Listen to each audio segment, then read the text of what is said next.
자, 지난 시간에 우리가 부활을 부정하는 대표적인 이론들과 또 부활이 역사적 사실이라고 반박하는 그런 논증들을 함께 살폈고요.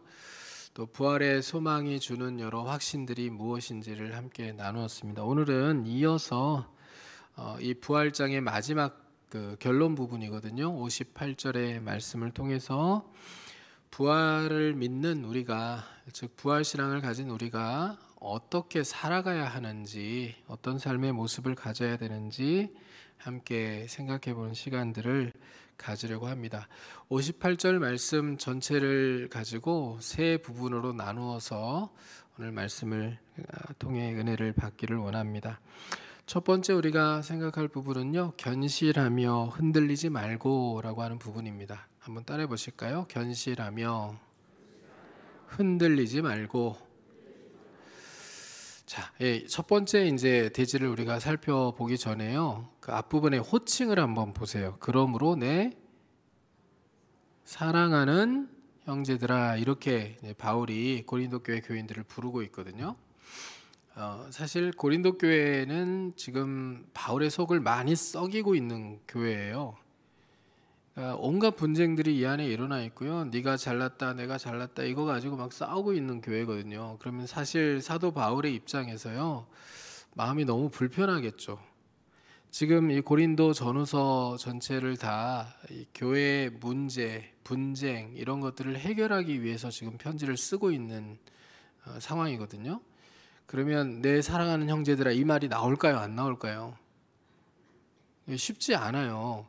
내 사랑하는 형제들아, 이렇게 얘기하기가 어렵고, 이 원수 같은 놈들아, 이렇게 얘기하는 게 지금 사실 고린도 교회 상황들을 볼 때 그게 너무 당연스러운 얘기거든요.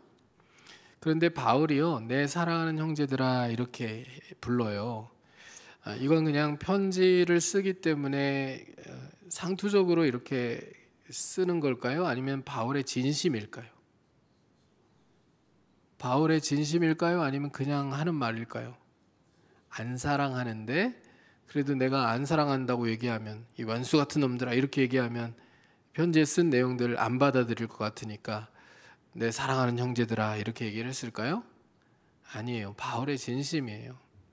지금은 부족해도 연약해도 하나님이 사랑하시는 사람들이고, 그리고 이들이 아직은 믿음이 연약할지라도 이후에 믿음이 성장해서 하나님이 기뻐하시는 교회를 이룰 거라고 믿고, 또 하나님이 기뻐하시는 사람들로 성장할 것이라고 믿기 때문에 그런 소망과 또 이들을 향한 안타까운 마음, 그리고 잘 되기를 바라는 마음, 그리고 주님께서 귀하게 쓰시는 일꾼들이 되었으면 좋겠다는 그런 모든 마음들을 다 담아서 정말 아비의 심정으로 바울이 내 사랑하는 형제들아 이렇게 이야기를 하고 있는 거거든요. 그러니까 우리가 주님이 사랑하시는 지체들을 볼 때요, 우리가 이런 마음들을 가지고 서로를 볼 수 있었으면 참 좋겠다 생각합니다.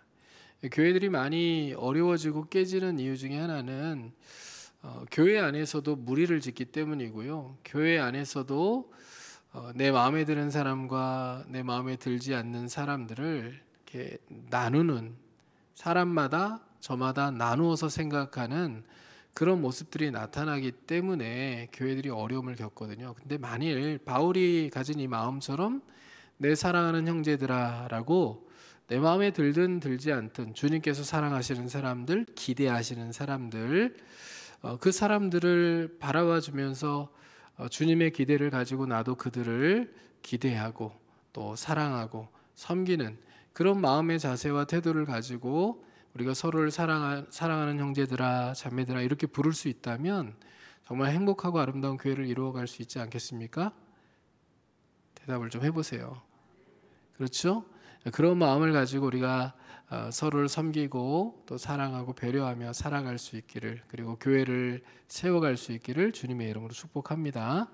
자, 그런 마음으로 옆에 계신 분들에게 한번 불러보세요. 사랑하는 형제들아 이렇게 한번 불러보세요. 자매가 앉아있는데 또 형제들아 이렇게 하지 마시고, 자매가 앉아 계시면 사랑하는 자매들아, 사랑하는 형제들아.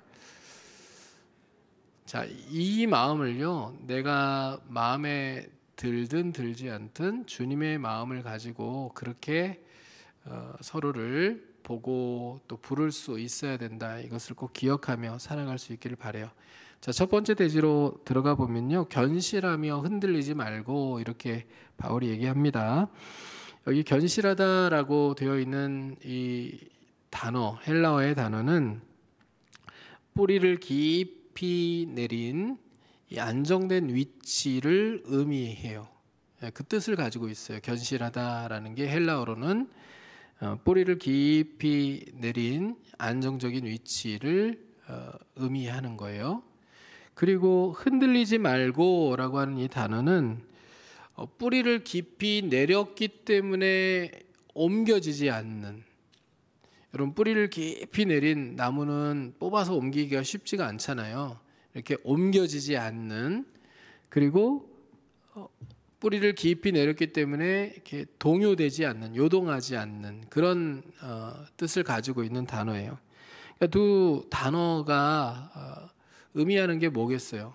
뿌리를 깊이 내리고 옮겨지지 않는, 요동하지 않는, 이 두 표현이 의미하는 것은 성도들의 믿음이 이 부활이라는 것에, 지금 부활장의 결론 부분으로 이 얘기를 하고 있는 거니까요, 부활 신앙의 근거에서 세상의 조롱이나 내부적인 의심이나 또 어떤 갈등, 또 현실의 고난 속에서도 믿음에 깊이 뿌리를 내리고 어떤 상황에서든지 흔들리지 않고 요동하지 않는 믿음의 모습을 가지고 삶을 살아가는 것, 그것을 의미하는 거예요.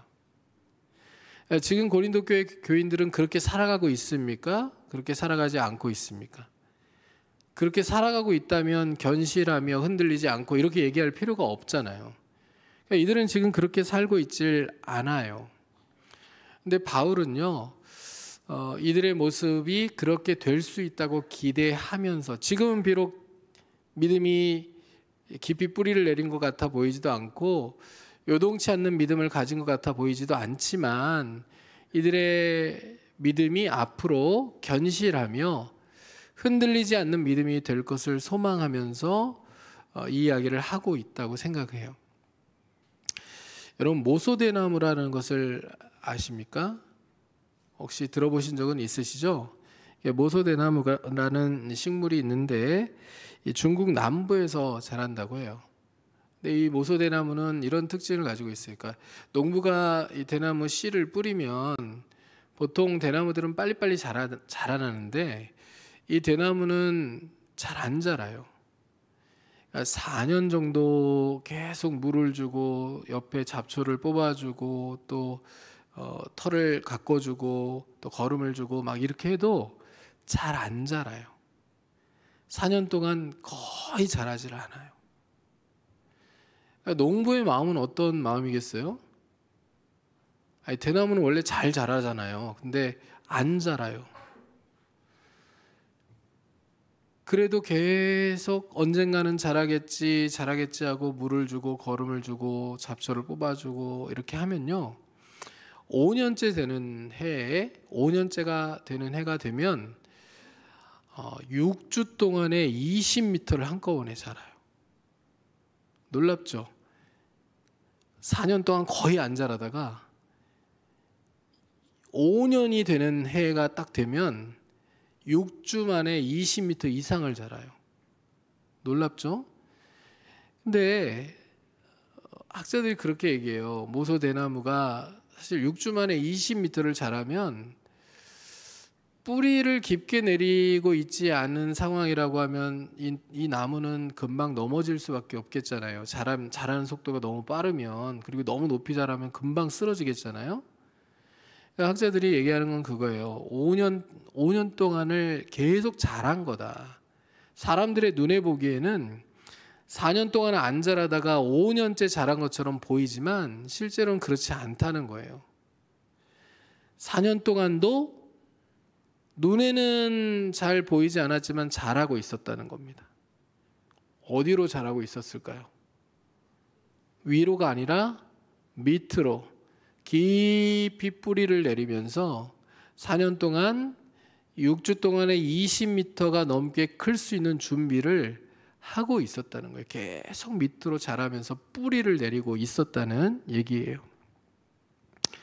저는 고린도 교회를 바라보는 바울의 마음이 이 모소 대나무를 심고서 자라날 때까지 계속해서 물을 주고 거름을 주고 잡초를 뽑고 그 옆에 털을 다듬으면서 기다리는 농부의 마음과 같은 마음이라고 생각해요. 지금은 수많은 갈등으로 인하여서 다툼과 분열이 많아요. 그리고 좀처럼 이들의 믿음이 자라는 것 같지 않아서 막 속을 상하게 만들어요. 고린도 교회만 생각하면 마음이 너무 아픈 거예요. 그러나 사도 바울이 믿는 것은 무엇입니까? 주님이 지금도 일하고 계신다라는 것을 믿는 거예요. 주님이 세우신 교회, 주님이 피로 값주고 사신 교회, 주님이 피로 값주고 사신 성도들이에요. 그들의 믿음이 지금 안 자라고 있는 것 같아도 이 갈등과 어려움 가운데서 지금 믿음의 뿌리를 조금씩 더 깊이 내려가면서 자라나고 있는 중이다라고 바울이 생각하는 거예요. 지금 어려움과 갈등의 모든 시간들이 신앙의 뿌리를 내리고 있는 그런 시간이라고 생각하고 뿌리 내리는 그 시간들을 기다려주는 거예요. 그리고 뿌리를 잘 내릴 수 있도록 이렇게 교회를 치유하는 편지, 교회의 갈등을 어떻게 해결했으면 좋겠다라는 내용의 편지를 지금 쓰고 있는 중인 거예요. 여러분, 우리의 상황도 저는 마찬가지 일이라고 생각해요. 우리가 서로를 볼 때 좀처럼 저 사람은 믿음이 자라는 것 같지 않고 20년 전이나 10년 전이나 다 똑같은 것 같아 보이는 그런 모습일 수 있지만 사실은 그렇지 않을 수 있다는 것을 우리가 생각해야 돼요. 믿음의 뿌리가 내려가고 있는 중이고 때가 되면 모소 대나무처럼 6주 만에 막 20m씩 자라는 그런 결과들을 맺을 수 있도록 주님께서 지금 일하고 계시는 중이다. 이렇게 생각하고 우리가 서로를 볼 필요가 있다라는 얘기입니다. 사실 목회를 하면서요, 이제 제가 전도사 시절부터 지금까지 이렇게 세어보니까 한 27년 정도 사역을 한 것 같더라고요. 27년, 28년째 이렇게 되어 가고 있는 것 같은데 그동안 수많은 공동체를 맡아서 섬겼고 또 지금은 이제 대성교회를 맡아서 목양을 하고 있지만요. 가끔은 낙심이 되고 또 좌절될 때가 있거든요. 무엇 때문에 그러냐면 최선을 다해서 말씀을 준비하고 또 정말 사랑하는 형제들아 이렇게 바울이 얘기하듯이 사랑하는 성도 여러분 이렇게 부르면서 정말로 사랑하는 마음으로 말씀을 전하는데 어떤 분들은 말씀을 정말 좋은 밭처럼 잘 받아들이고 잘 성장을 하는데 어떤 분들은 아무리 말씀을 전해도 받아들이려고 하지 않고 그리고 오히려 튕겨내면서 불편해하고 힘들어하는 그리고 힘들게 하는 그런 경우들을 볼 때면 낙심이 될 때가 있어요. 그런데 이 바울을 바라보니까요, 낙심하지 않아도 되겠더라고요. 그렇죠? 저는 제 일을 할 뿐이에요. 제 일이 뭡니까? 말씀을 잘 준비해서 가감 없이 최대한 말씀을 순전하게 온전하게 전하려고 몸부림치는 거, 이게 제 역할이잖아요. 말씀을 전하는 것 뿐이고요. 그리고 그 다음에 자라나게 하시고 뿌리를 깊게 내리게 하시고 열매를 맺게 하시는 분은 하나님이시라는 것을 믿고 맡기면 되는 거더라고요. 그렇죠? 그리고 제가 보니까 그래요. 성도들이 안 자라는 것 같아 보여도 사실은 그 기간 동안에도 믿음의 뿌리를 내리면서 자라나고 있는 중이라고 바울이 믿었듯이 저도 시간이 지나면서 믿게 되더라고요. 안 자라지 않더라고요. 그러니까 우리 교회도 속도가 좀 다를 수 있어요. 어떤 분은 좀 빨리 자라는 것 같고 어떤 분은 믿음이 좀처럼 잘하는 것 같지 않아 보이기도 하고, 그러나 주님이 일하고 계신다는 것을 믿어요. 맞죠? 뿌리를 내리게 하시고, 그리고 때가 되면 정말 쑥쑥 자라나게 하실 것을 믿으면서 저도 소망 가운데 목회를 하고, 여러분도 서로를 바라보면서 누구도 포기하지 않고 서로를 독려하고 격려하고 섬겨가면서 주님 안에서 함께 자라가는 우리 모두가 될 수 있기를 주님의 이름으로 축원합니다. 두 번째로 우리가 살필 부분은요, 항상 주의 일에 더욱 힘쓰는 자들이 되라라고 하는 부분입니다. 같이 한번 따라해 보실까요? 항상 주의 일에 더욱 힘쓰는 자들이 되라. 여기 주의 일은요, 주의 일에 더욱 힘쓰는 자가 되라라고 하는 요 구절은요, 두 가지로 해석이 가능해요. 첫 번째 해석은 고린도전서 10장 31절의 말씀처럼 해석하는 거예요. 이 주의 일이라는 것을 먹든지 마시든지 무엇을 하든지 하나님의 영광을 위해서 하는 삶. 그래서 모든 삶을 하나님의 영광을 위해서 더욱 열심을 내어 살아내는 것, 이것을 더욱 주의 일에 항상 힘쓰는 자가 되라라고 해석할 수 있겠죠. 여러분, 이것도 굉장히 중요한 거예요. 맞죠? 우리가 먹든지 마시든지 무엇을 하든지 주님의 영광을 위해서 해야 되는 것은 예수 그리스도의 십자가로 말미암아 우리가 구원받았기 때문이에요. 아멘입니까? 그리스도의 십자가가 없었다면 우리 삶이 없는 거예요. 하나님의 자녀로서의 우리의 신앙의 여정 자체가 없는 거예요. 그렇게 우리가 새로운 피조물로서 이제 하나님의 아들, 딸 된 새로운 신분을 가지고 먹든지 마시든지 무엇을 하든지 하나님의 영광을 생각하면서 그렇게 하며 살아가는 것, 이건 우리에게 중요한 일입니다. 여러분, 그렇게 살아가실 수 있기를 주님의 이름으로 축원합니다. 근데 두 번째 의미는 뭐냐면요, 이 고린도 전후서의 문맥에서 주의 일에 힘쓰다라고 얘기할 때 힘쓰다라고 하는 이 단어를 좀 주목해서 본문을 해석하는 거예요. 여기 힘쓰는 이라고 번역된 헬라의 단어가 페리쇼라고 하는 단어인데요.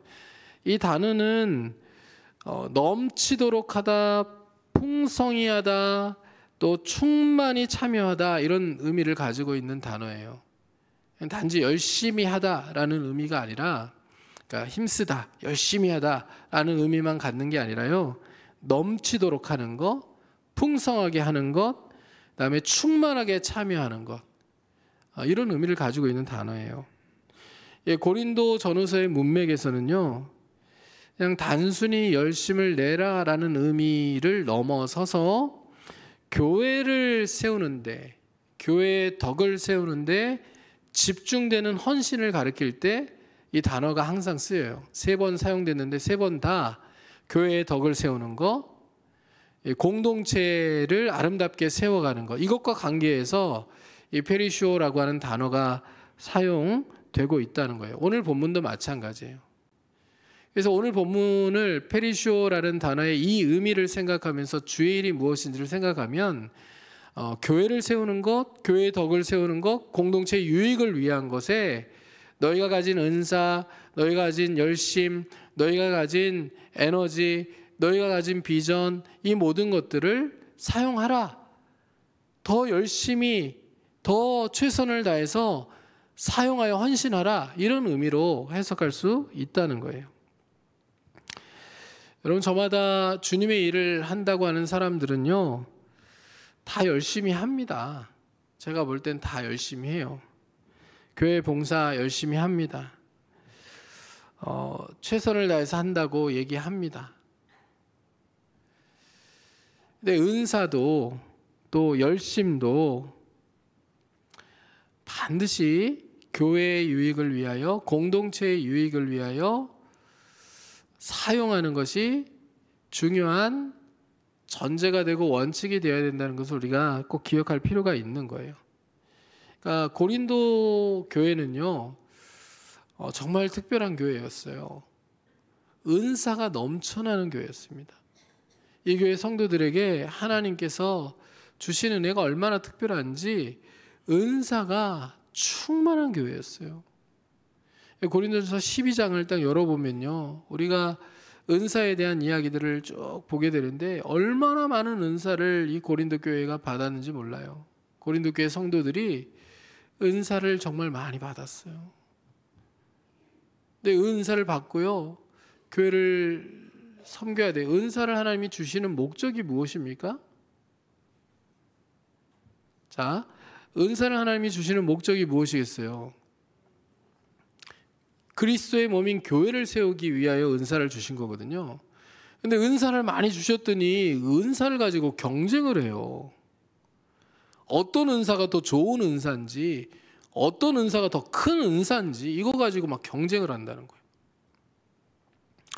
고린도 교회는 또 하나님께 너무나 많은 은혜를 힘입어서 좋은 사역자들이 고린도 교회에 와서 말씀을 가르치고 전했어요. 지난번에 성지순례를 가가지고 고린도를 들렸더니요, 거기 그리스 정교회 교회가 있더라고요. 그리스 정교회 교회가 있는데요, 바울이 와서 복음을 전해서 이제 교회들이 세워졌다고, 그 신고린도 교회라고 이제 새 건물을 지어놨는데 그리스 정교회 교회에 그 옆에 89대 목사까지 쭉 그 이름을 적어놨더라고요. 1대부터 89대 목사까지 섬기는 사람들을 적어놨는데 1대 목사가 바울이에요. 자기들이 주장하는 거예요. 그냥 이 바울이 고린도에 와서 복음을 전했으니까. 2대 목사가 아볼로예요. 3대 목사가 실라예요. 위대한 기독교의 지도자들이 거기 가서 복음을 전하고 가르치고 했던 거 아닙니까? 그러니까 고린도 교회는 그런 은혜를 또 입었던 교회예요. 그런데 그랬더니 무슨 문제가 생겨요? 나는 바울파다, 나는 게바파다, 나는 아볼로파다, 나는 바나바파다, 나는 그리스도파다, 막 싸워요. 파벌을 짓고. 또 이 안에 성적인 타락이 있어요. 이것은 영지주의 영향을 받은 결과예요. 또 우상에게 바쳤던 재물을 먹는 것과 같은 문제들이 또 이 안에서 갈등을 일으켰어요. 또 공동체 예배에서의 이 경쟁하듯 하는 그 예배를 드리면서 무질서가 넘쳐났어요.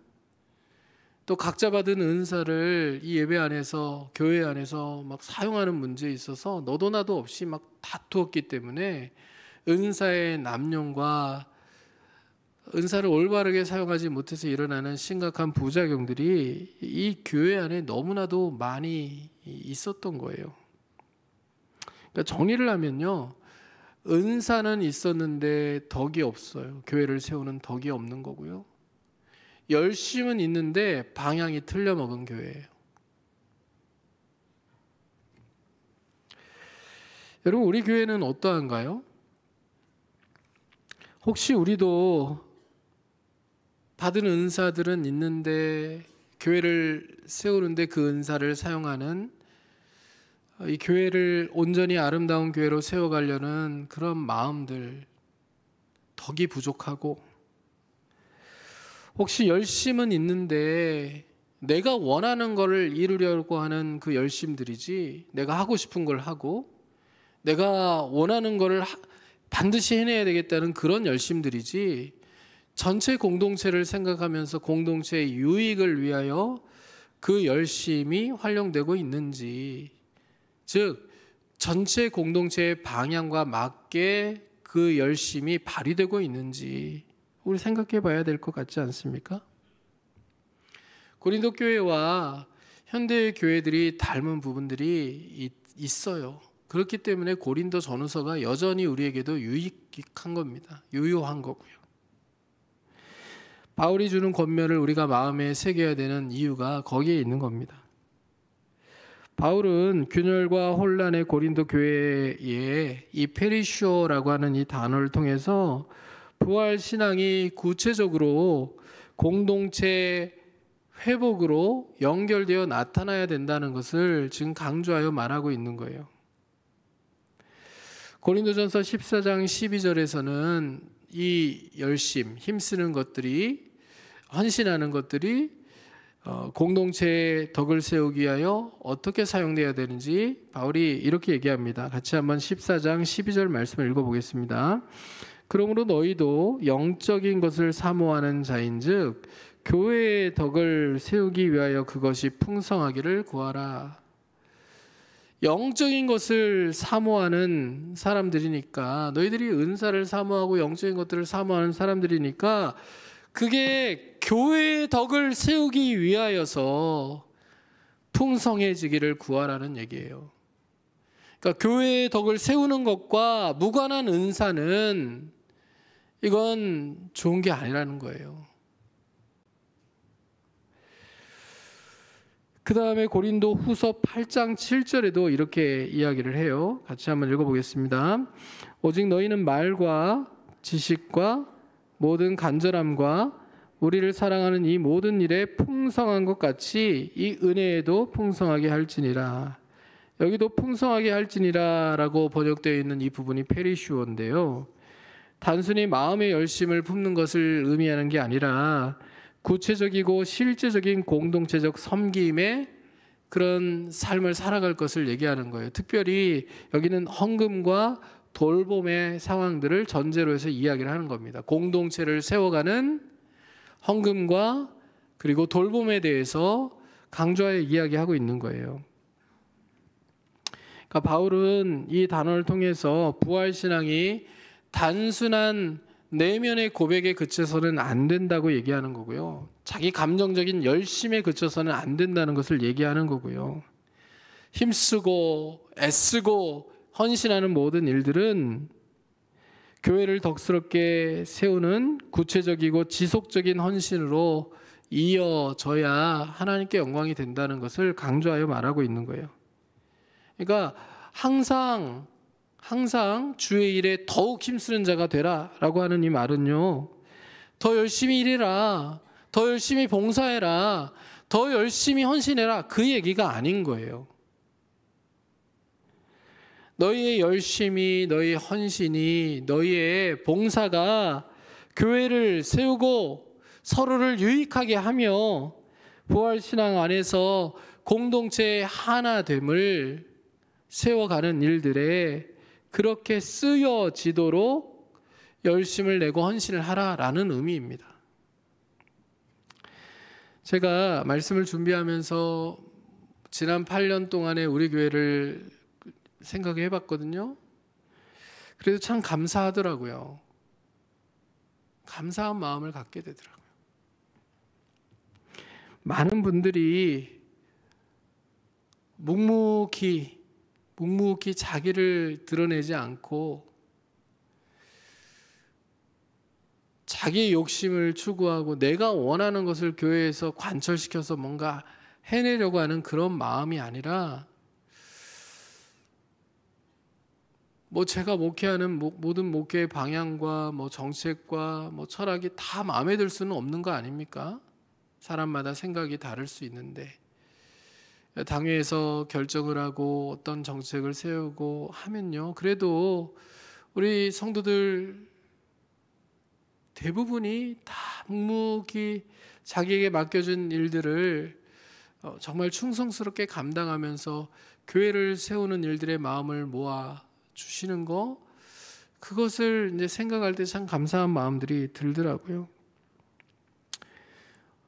오늘도 주방에서 묵묵히 봉사를 하고 계신 분들이 계시죠.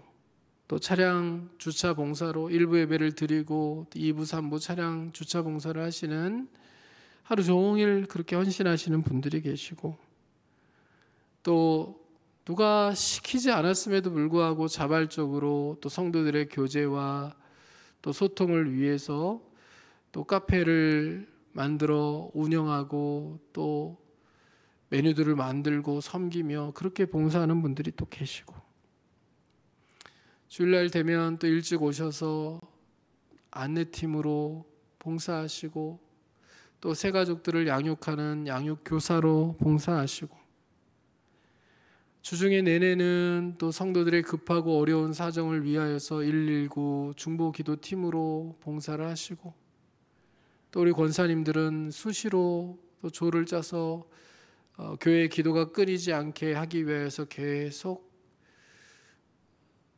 이어서 기도하시고, 또 주중에는 요즘 전도하기 참 어려운 그 시대인데 그래도 또 칼갈이 전도를 하시며 봉사하시고, 또 전도팀으로 나가서 노방 전도를 하면서 사람들에게 복음을 전하는 일들, 그리고 하나님께 결과를 맡기며 그렇게 사역하는 일들에 헌신하시고, 재직회 각 부서와 또 위원회에서, 또 교구와 목장에서, 교회 학교에서, 늘 푸른 대학에서, 남녀 전도회에서, 찬양팀과 찬양대회에서, 그리고 이렇게 드러나진 않지만 조용히 섬기는 삶의 모든 현장과 자리에서 성도를 생각하고 교회를 생각하면서 기도하며 봉사하는 정말 수없이 많은 우리 성도들이 머릿속에 스쳐가더라고요.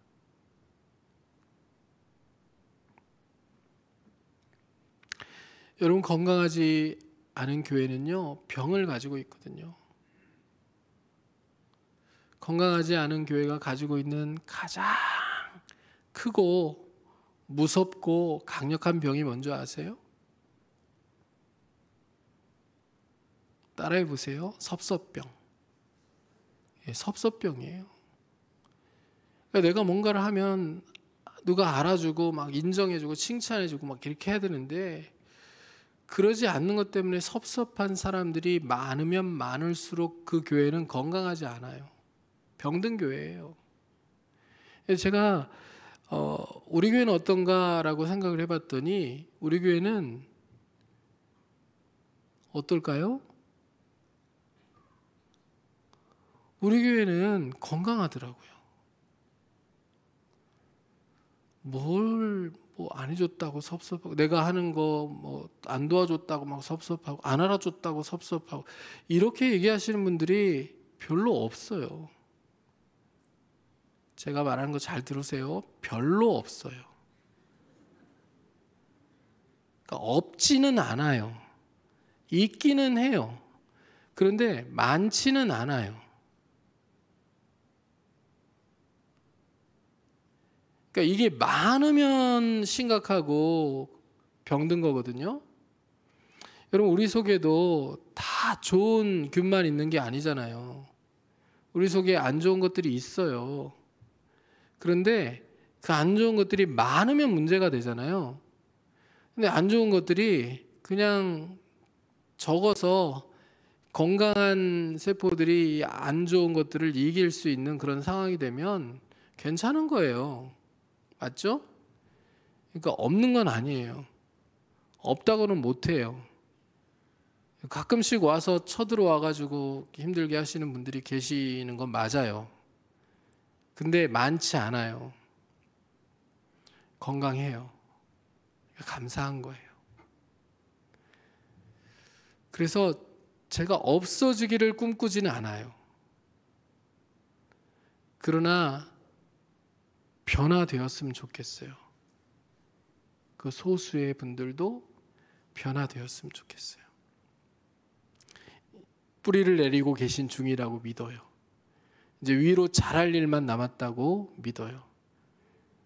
그러니까 새롭게 또 들어오시는 분들 가운데 이제 믿음 생활을 막 시작하시면서 아직 신앙이 어려서 섭섭하다 서운하다 하시는 것은 그거는 또 뿌리를 내리며 자라나면 되니까 괜찮아요.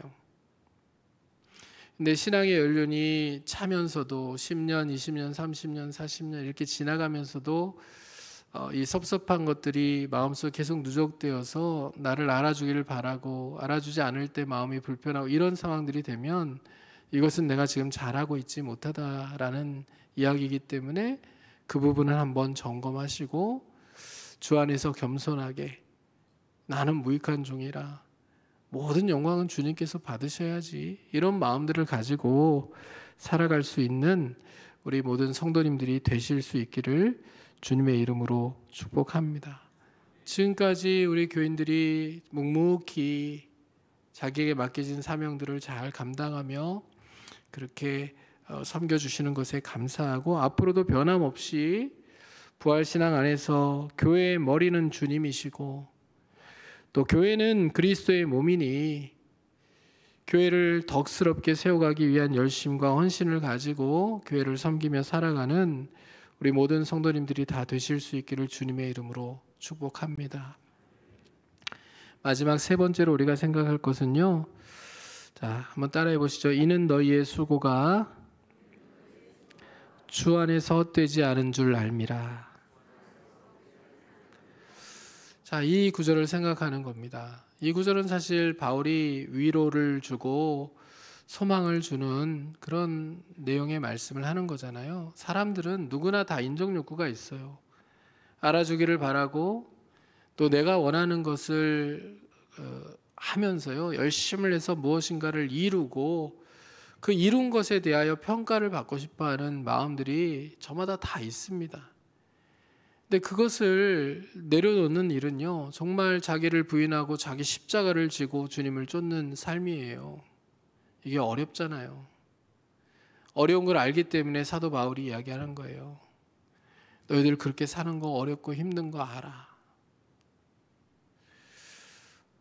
누가 봐주고 알아주고 인정해주고 하면 너무 좋은데 그렇지 않아서 서운할 수도 있고 마음이 어려울 수도 있고 괴로울 수도 있고 아플 수도 있어. 그런데 누가 알아주지 않는 거 아니야. 누가 보지 않고 있는 거 아니야.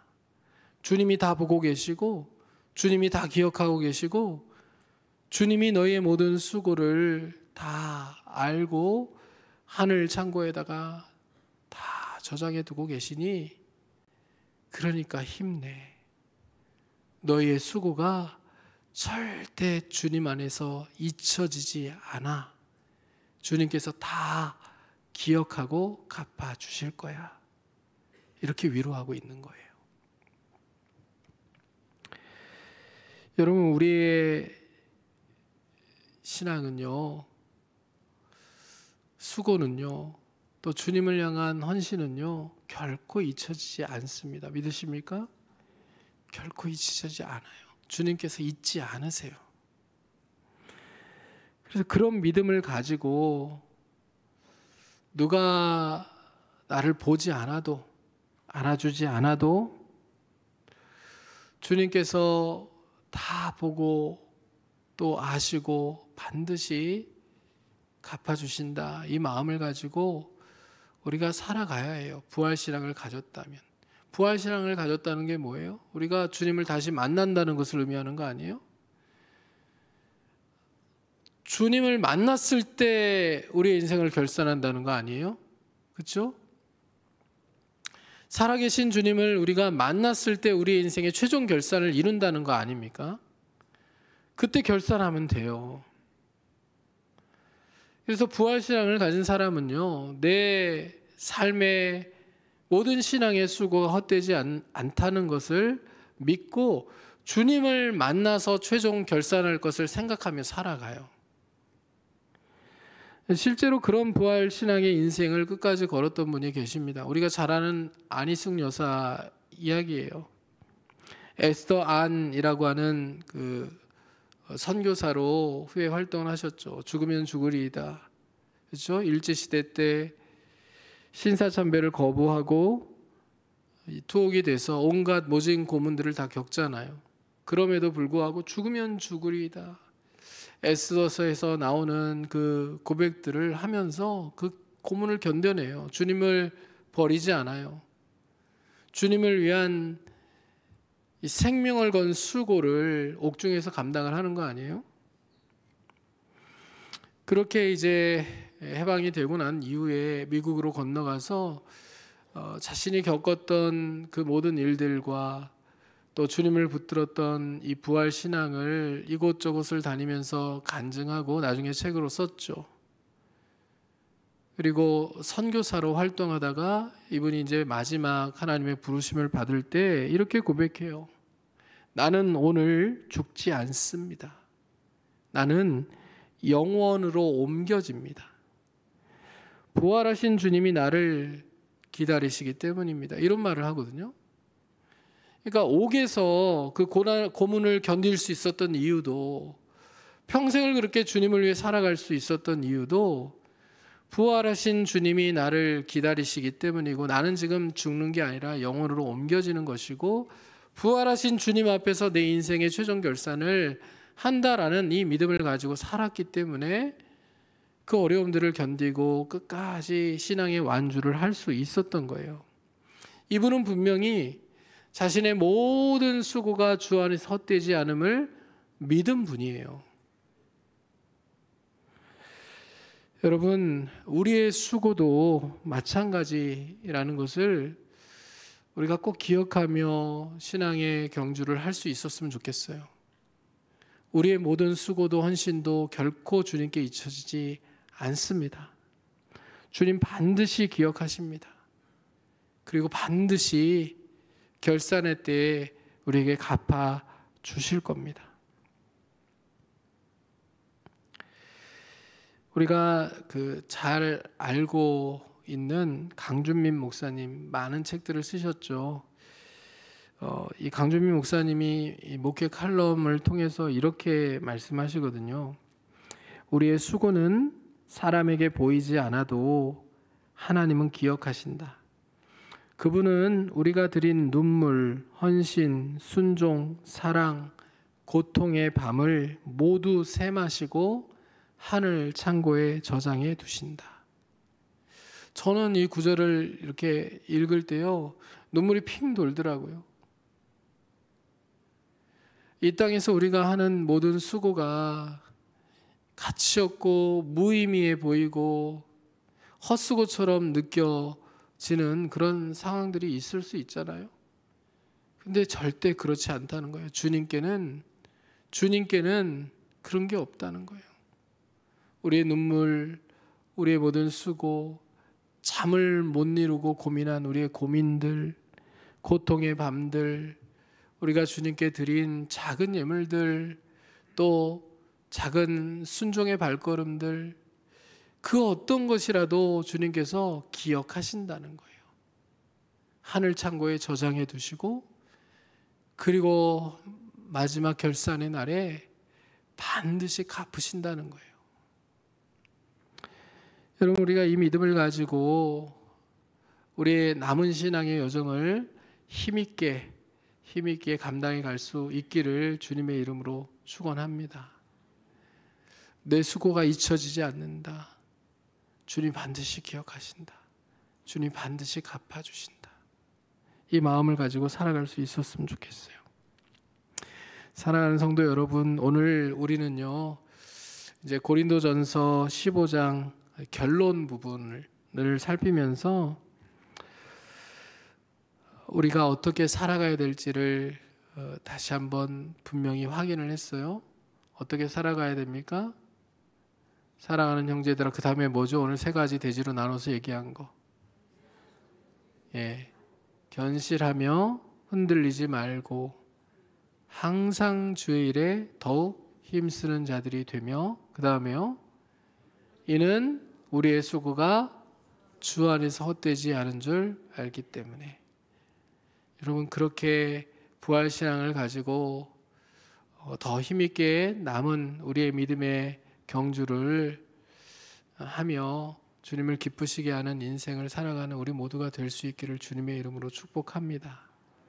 주님, 우리의 눈물을 보시고 아시고 헤아리시고 갚아주실 것이기 때문에 여러분, 우리가 이 부활신앙 안에서 깊이 뿌리 내려서 세상의 상황이 어떠하든지 간에 요동함이 없이 주님을 섬기며 살아가고, 우리의 열심과 또 우리의 방향과 우리의 모든 은사가 주님의 몸된 교회를 아름답게 세워가는 일들에 그렇게 쓰여지기를 소망하며 주의 일에 더욱 힘쓰는 인생을 살아가고, 그렇게 주님이 우리의 인생을 결산하실 그날에 우리에게 모든 것들로 갚아주실 것을 믿는 그런 하나님의 사람들로 승리하며 살아가는 우리 모두가 될 수 있기를 주님의 이름으로 축원합니다.